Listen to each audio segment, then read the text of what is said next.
Joining us right now is our friend Larry Kudlow from CNBC, and of course, the host of the Larry Kudlow Show here on WMAL, Saturdays at 7 p.m. Hey, Larry.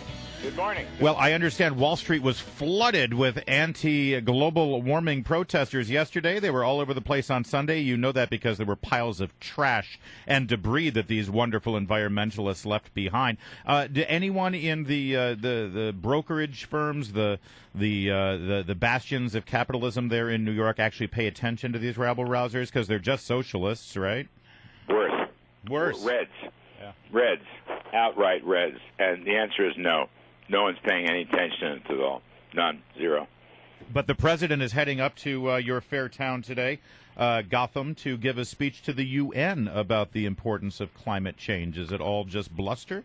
Kind of yeah, it is all bluster. There's a separate, I'm not sure I get this, but Obama is going to talk to the UN formally, like inside the UN. And I think he's going to talk mostly about the Syrian airstrikes and the Mideast coalition he's put together, for which, by the way, I give him enormous credit, all right, enormous credit. I supported his original mission, and I was worried about the execution, but they're executing now, and they're doing it on a grand scale, and they're going to continue to do it, and he's pulled together, 5, 6, 7 countries, including, I see, Egypt this morning. So I give him a lot of credit on that. I think what you're referring to is a kind of off-campus speech. There's a second speech. Yeah, there's a climate summit of some kind. Right, a climate summit, which is not UN sanctioned. And so far as I know, the big guys aren't going to even be there. Like China's not going to be there. India's not going to be there. And others, they're the biggest polluters on the planet. So I don't take any of it. I mean, John Kerry, what did he say is out there this past weekend? Yeah, he said that we need to look at climate change with the same sense of immediacy and the same level of threat that we look at Islamic terrorism. Right. And he said climate change actually has much longer range repercussions than Islamic terror. So we can officially declare that he's out of his mind.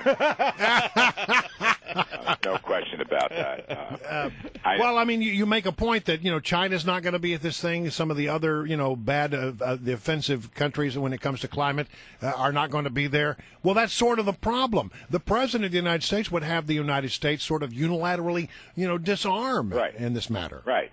And by the way, there's a lot of interesting, op-ed pieces out there by experts, including somebody from Obama's own Department of Energy, who wrote a long column or interview in the Wall Street Journal that said, look, we don't even have the tools to measure this stuff, and that the scientific community is not united. There are thousands of scientists who have signed a statement saying that they do not necessarily agree with global warming. And we don't know if it's man-made, and the last, 20 years almost, all their predictions of warming have proven to be untrue. So I think it's just all nonsense. I think it's just a passing fad. I think it's kind of pro forma, maybe some kind of election year statement. I think it's about 900th on the priority of American voters. And by the way, to the extent they do stuff, EPA is going to ruin the coal industry, so that's going to knock out Democrats in a whole bunch of states, Kentucky, Pennsylvania, West Virginia, places like that, the Carolinas. It's just a disaster. So no, I don't take any of it seriously whatsoever. I do think the late night regulations that were published by the Treasury, which are supposed to curb so-called inversions, where U.S. companies reincorporate overseas to avoid paying a double tax on profits. I don't know all the legal details on that, but we haven't figured that out yet because it just came out last night. That may slow down inversions. It's going to stop the U.S. subsidiaries from getting as much cash as they'd like, or it may not stop inversions. It may be challenged in the courts. We don't know yet, but they've played their hand. Okay, they're coming out against these inversions. It's a very populist, anti-rich corporation. The odd thing about this whole story is if you slash the corporate tax rate, which is what I want, slash it, the biggest beneficiaries would be the worker wage earners, okay? And that has been proven by any number of papers coming out. So you're not going after rich people or rich companies. You're going after the workforce. And it's really a tragedy that our uncompetitive, we rank 32nd out of 34 developed countries. with our overall tax burden, according to the Tax Foundation last week. That is hurting America. Obama does not get involved in this. He once in a while pays lip service to corporate tax reform or any tax reform and never follows through. All right. So you said just a moment ago, I want to go back to something you said. You support the president's proposal in the Mideast. I do. But do you think it goes far enough? Because every expert, every military expert that you talk to says this can't be done without boots on the ground.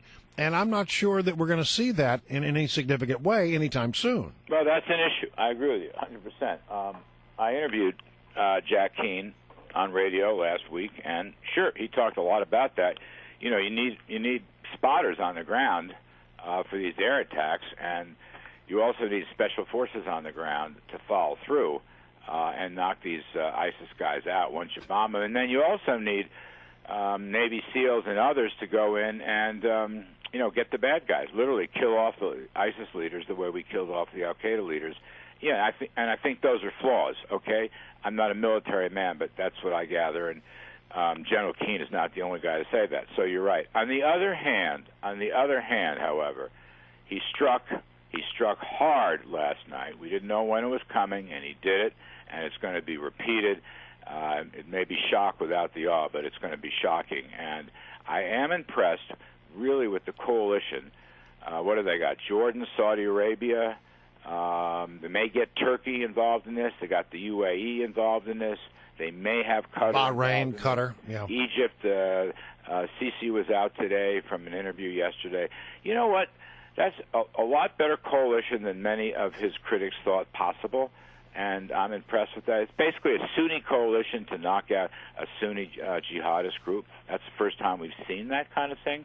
So I support degrade and destroy, and I think this bombing mission is a big step in that direction. All right. And we'll see about forces on the ground. We'll see. We'll leave it right there. Larry Kudlow, thank you so much. Thanks, Larry.